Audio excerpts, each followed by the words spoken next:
ఢిల్లీలో ఈరోజు కాంగ్రెస్ పార్టీ 42% బీసీల రిజర్వేషన్ మీద ఏ రకంగా ప్రచారం చేసుకునే ప్రయత్నం చేస్తున్నదో రాష్ట్ర బీసీలంతా కూడా గమనిస్తున్నారు.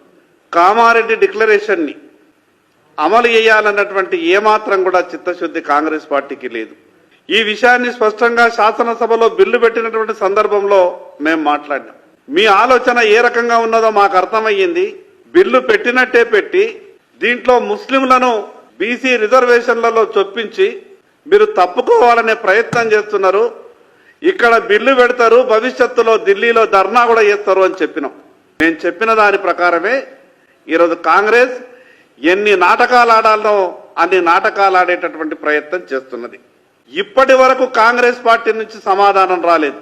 ముస్లింలు లేనటువంటి 42% బీసీలకు రిజర్వేషన్లు ఇస్తామని శాసనసభలో మేము అడిగినటువంటి ప్రశ్నకు, మేము లేవనెత్తినటువంటి అంశాలకు ఇప్పటి వరకు కాంగ్రెస్ పార్టీ సమాధానం చెప్తలేదు. ఈరోజు ఢిల్లీలో జరిగేటటువంటి ధర్నా 42% బీసీలకని చెప్తూ ముస్లింలకు 10% కట్టబెట్టాలన్నటువంటి ఆలోచనతోనే నడుస్తున్నది.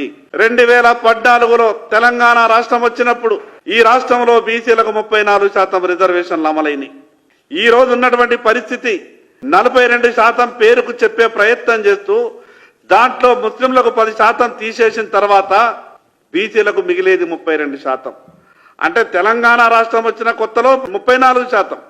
ఇప్పుడు వీళ్ళు కాంగ్రెస్ వాళ్ళు చేసేటటువంటి చేష్టలతో 32%. అంటే దాని అర్థం ఆ రోజు 2014లో ఉన్నటువంటి రిజర్వేషన్లు 34 నుంచి 2 తగ్గుతున్నాయి అనంటే ఏ రకమైనటువంటి వ్యవహారం చేస్తా ఉన్నదో ఈరోజు తెలంగాణ బీసీలంతా కూడా అర్థం చేసుకున్నారు.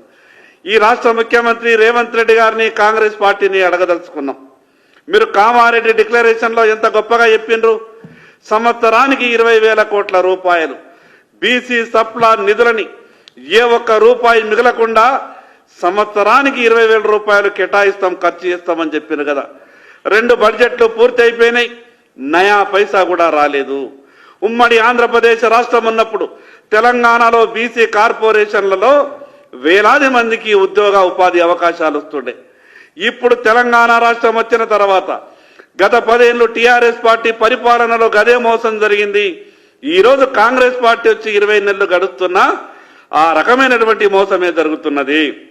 20,000 కోట్లు ఇవ్వడానికి మీకు ఏ షెడ్యూల్ అడ్డం వస్తున్నది, ఏ ఆర్టికల్ అడ్డం వస్తున్నది, ఈ కాంగ్రెస్ పార్టీ సమాధానం చెప్పాలా.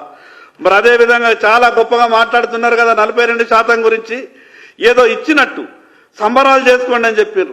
మీ నేత, మీ ఆదినాయకుడు రాహుల్ గాంధీ ఏం మాట్లాడతాడో దేశం మొత్తం తిరుగుతూ ఒకసారి తెలంగాణ రాష్ట్రం వెళ్ళి చూడండి, మా కాంగ్రెస్ ప్రభుత్వం అధికారంలో ఉన్నది, ఎంత గొప్పగా బీసీ రిజర్వేషన్ 42% అమలు చేస్తున్నామో చూడండి అని చెప్తాడు.